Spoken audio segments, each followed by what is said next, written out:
Genesis 49. Then Jacob called his sons and said, "Gather around that I may tell you what will happen to you in days to come. Assemble and hear, O sons of Jacob, listen to Israel your father. Reuben, you are my firstborn, my might and the first fruits of my vigor, excelling in rank and excelling in power. Unstable as water, you shall no longer excel because you went up onto your father's bed, then you defiled it, you went up onto my couch. Simeon and Levi are brothers. Weapons of violence are their swords. May I never come into their council. May I not be joined to their company, for in their anger they killed men, and at their whim they hamstrung oxen. Cursed be their anger, for it is fierce, and their wrath, for it is cruel. I will divide them in Jacob, and scatter them in Israel. Judah, your brothers shall praise you. Your hand shall be on the neck of your enemies. Your father's sons shall bow down before you. Judah is a lion's whelp. From the prey, my son, you have gone up. He crouches down. He stretches out like a lion, like a lioness who dares rouse him up. The scepter shall not depart from Judah, nor the ruler's staff from between his feet, until tribute comes to him, and the obedience of the peoples is his. Binding his foal to the vine, and his donkey's colt to the choice wine, he washes his garments in wine, and his robe in the blood of grapes. His eyes darker than wine, and his teeth whiter than milk. Zebulun shall settle at the shore of the sea. He shall be a haven for ships, and his border shall be at Sidon. Issachar is a strong donkey, lying down between the sheepfolds. He saw that a resting place was good, and that the land was pleasant. So he bowed his shoulder to the burden, and became a slave at forced labor. Dan shall judge his people as one of the tribes of Israel. Dan shall be a snake by the roadside, a viper along the path, that bites the horse's heels so that its rider falls backward. I wait for your salvation, O Lord. God shall be raided by riders, but he shall raid at their heels. Asher's food shall be rich, and he shall provide royal delicacies. Naphtali is a doe let loose that bears lovely fawns. Joseph is a fruitful bough by a spring. His branches run over the wall. The archers fiercely attacked him. They shot at him and pressed him hard, yet his bow remained taut, and his arms were made agile by the hands of the mighty one of Jacob, by the name of the shepherd, the rock of Israel, by the God of your father who will help you, by the Almighty who will bless you, with the blessings of heaven above, blessings of the deep that lies beneath, blessings of the breast and of the womb. The blessings of your father are stronger than the blessings of the eternal mountains, the bounties of the everlasting hills. May they be on the head of Joseph, on the brow of him who was set apart from his brothers. Benjamin is a ravenous wolf, in the morning devouring the prey, and at evening dividing the spoil. All these are the 12 tribes of Israel, and this is what their father said to them when he blessed them, blessing each one of them with a suitable blessing. Then he charged them, saying to them, I am about to be gathered to my people.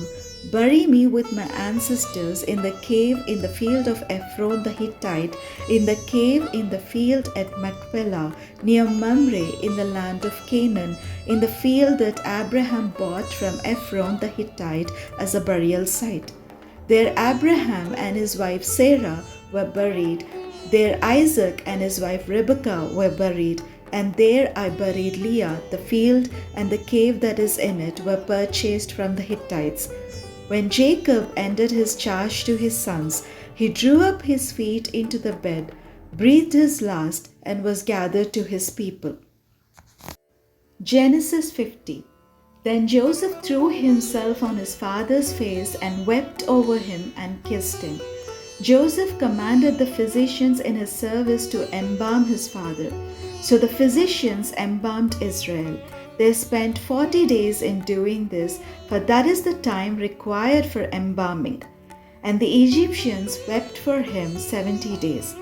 When the days of weeping for him were past, Joseph addressed the household of Pharaoh, "If now I have found favor with you, please speak to Pharaoh as follows. My father made me swear an oath. He said, I am about to die. In the tomb that I hewed out for myself in the land of Canaan, there you shall bury me. Now therefore let me go up, so that I may bury my father, then I will return." Pharaoh answered, "Go up and bury your father, as he made you swear to do." So Joseph went up to bury his father.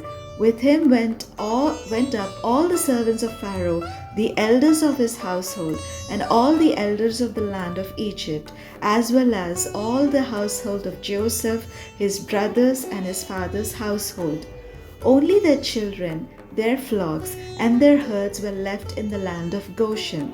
Both chariots and charioteers went up with him. It was a very great company.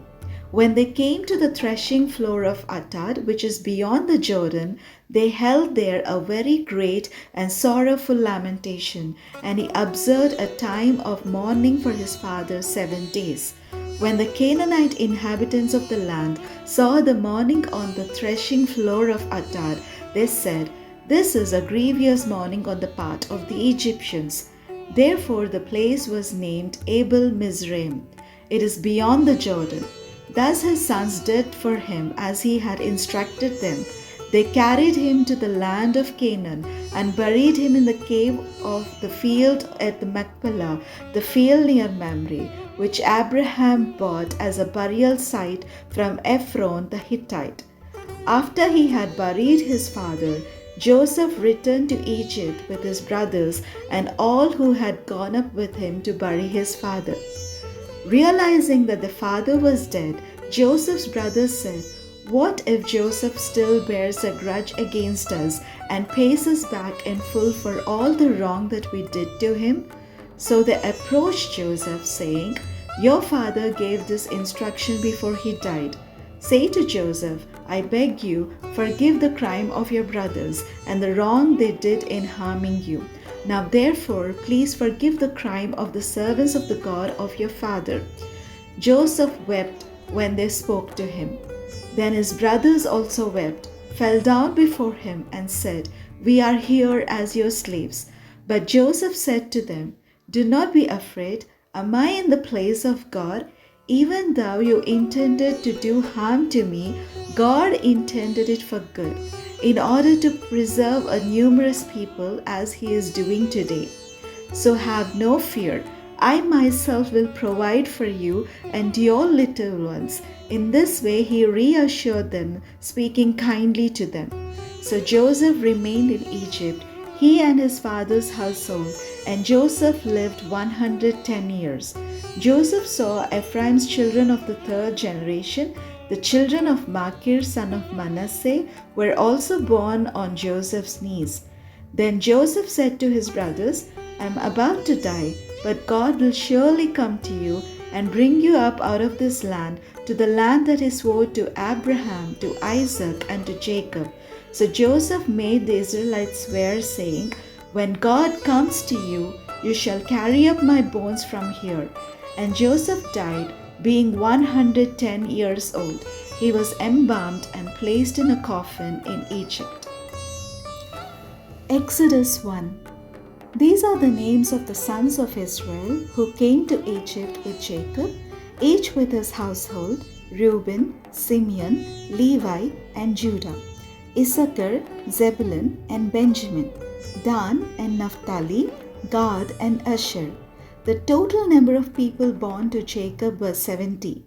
Joseph was already in Egypt.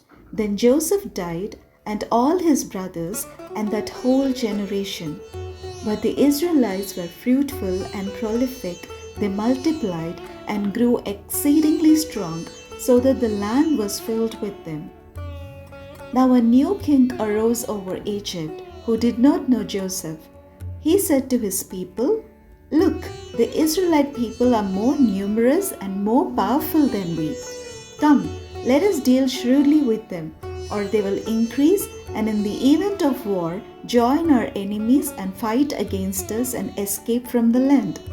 Therefore they set taskmasters over them to oppress them with forced labor. They built supply cities, Pithom and Ramesses for Pharaoh, but the more they were oppressed, the more they multiplied and spread, so that the Egyptians came to dread the Israelites. The Egyptians became ruthless in imposing tasks on the Israelites and made their lives bitter with hard service in mortar and brick and in every kind of field labor. They were ruthless in all the tasks that they imposed on them. The king of Egypt said to the Hebrew midwives, one of whom was named Shiphrah and the other Puah, when you act as midwives to the Hebrew women and see them on the birth stool, if it is a boy, kill him, but if it is a girl, she shall live. But the midwives feared God. They did not do as the king of Egypt commanded them, but they let the boys live. So the king of Egypt summoned the midwives and said to them, why have you done this and allowed the boys to live? The midwives said to Pharaoh, because the Hebrew women are not like the Egyptian women, for they are vigorous and give birth before the midwife comes to them. So God dealt well with the midwives, and the people multiplied and became very strong. And because the midwives feared God, He gave them families. Then Pharaoh commanded all his people, every boy that is born to the Hebrews you shall throw into the Nile, but you shall let every girl live.